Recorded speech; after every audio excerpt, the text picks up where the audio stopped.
I sat in the dim living room, the only glow coming from a single lamp in the corner. The silence pressed down on me, heavy and suffocating. Everything I owned was already packed and gone. My bag waited in the car. The movers had hauled away the rest. The only thing left was a house key resting on the coffee table.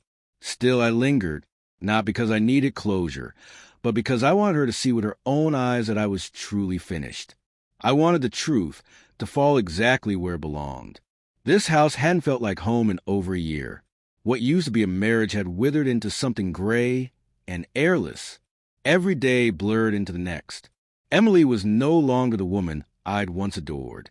She used to laugh at my bad jokes, light up a room just by walking into it. Now her smiles were hollow, her embraces weightless. Conversations trailed into silence as her mind drifted elsewhere. Her phone rarely left her hand, glowing with secrets I already suspected. The signs were all there. The nights that turned into mornings, the work dinners that couldn't be explained, the faint trace of another man's cologne clinging to her skin when she slid into bed beside me. 3 weeks ago, the final confirmation arrived. I left the office early to surprise her. Her car was gone, but the front door was unlocked. From upstairs I heard it, light, playful laughter, followed by the deep murmur of a man's voice. That was all I needed. I didn't storm in, I didn't shout. I simply turned around, closed the door, and walked out on the illusion I'd been living. I never confronted her then. Instead, I disappeared in plain sight. Quietly, methodically, I traced her lies. I found the messages, the hotel reservations, the trail she thought she had buried.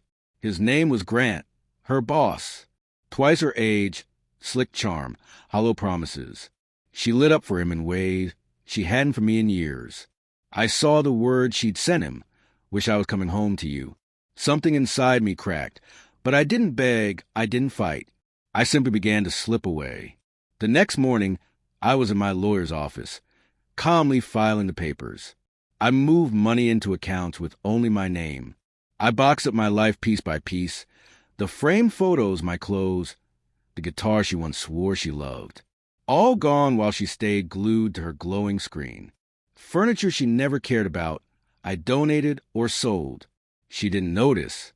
She was too lost in her other life. Tonight, she was dining with Grant at the same overpriced restaurant she once dragged me to for anniversaries. Last night, she leaned in close and said, "Don't wait up." I smiled and told her, "Take all the time you want." She didn't realize that was my goodbye. By today, the house was stripped bare. Even Milo, the dog she'd stopped walking, was already in my car, waiting patiently for me. I'd taken my name off the lease, forwarded my mail, changed my number.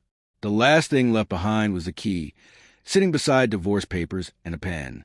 While I waited, my phone buzzed. A message from her. "Dinner's amazing. Miss you, Red Art." I flipped the screen face down. No reply. When her car finally rolled up, I didn't move. The front door creaked open. Her heels clicked against the floor as she called out, "Babe." She flicked on the light. Her eyes widened at the sight of empty rooms. No couch, no photos, no trace of me. She stared at me like she was seeing a ghost. "Jason, what's going on? Where's everything? Are we moving?" I gestured toward the coffee table. She stepped closer, picked up the papers with shaking hands. Her face drained as she read. "You're divorcing me?" she whispered. I spoke for the first time that night. "You left long before I did. Emily, I'm just making it official." Her mascara blurred as tears welled. "Jason, please. We can fix this. You don't want to fix us. You just don't want to be alone." My voice was steady, cold. She scrambled for words that never came. Her body trembled as I walked toward the door. She stumbled after me, pleading, "Please, Jason." I was confused. "No, you were reckless." I said, "Turn to face her one last time. And I was foolish enough to think you'd come back. But I'm done waiting." She glanced around at the stripped walls, panic spilling out of her. "Where's Milo?" "With me," I said. "He deserves better than this, too." Her knees gave out, and she clutched the divorce papers against her chest as tears hit the floor. I opened the door. "You broke this, Emily." You don't get to cry over it now.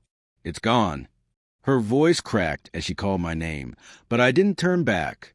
I stepped outside, climbed into my car. Milo wagged his tail in the back seat. I drove away from that hollow-shelled house, away from her lies, away from the emptiness. For the first time in too long, I felt something close to peace. Something like freedom,